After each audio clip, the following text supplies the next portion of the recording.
Christian worldview with the folk tales that has this redemption at the end. Seems Yeah, like that's maybe a Christian kind of uh, worldview influence, I wonder. that's interesting. Um, Yeah. but yeah, the what you reminded me of part of the Narcissus myth, the earlier part where he had always rejected the nymphs, which to me echoes. I keep wanting to use that word. Sorry, I try to restrain myself some, but it,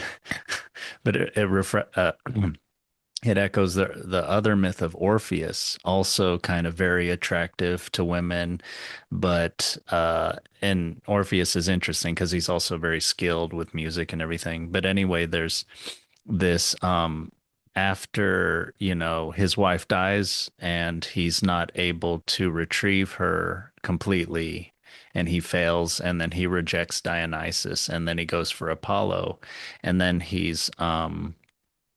he rejects the Maenads, the sort of nymph-like female deities that kind of are attracted to him and go for him. He won't touch them, and and to me this is a little bit like Narcissus rejecting the nymphs for which he later gets cursed and he gets kind of poetic justice put on him finally, but this makes me wonder about something I brought up earlier, which is perfection.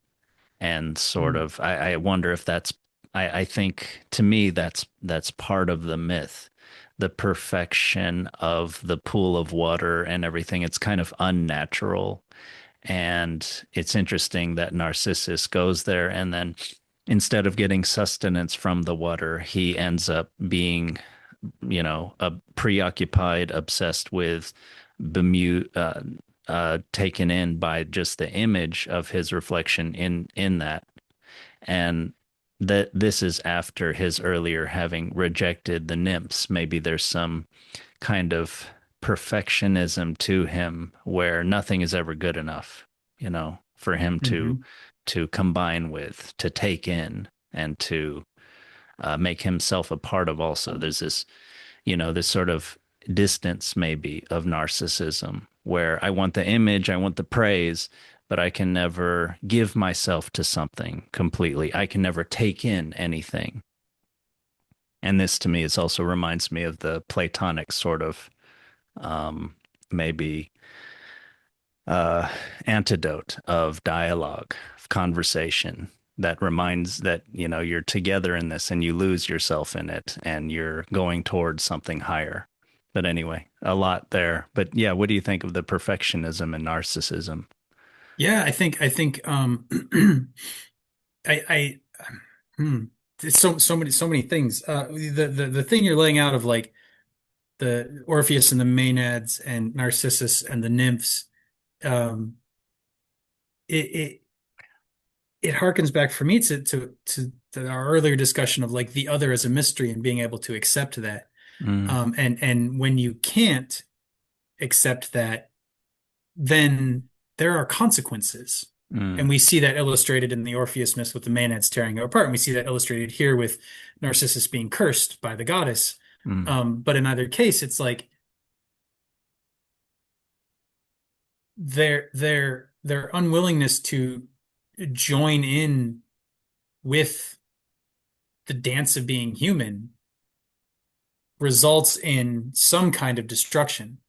Or Yeah, even the dance yeah, of reality, like maybe not even being human, but just being able to enter into the world as the world is unknown, being able to like being unable to accept the other exactly as they are, yeah, um, because of the perfectionism or because of the need for it to be something so accurate and correct and pure and true that yeah. you can't let that in. You can't join with it until it's perfect or whatever.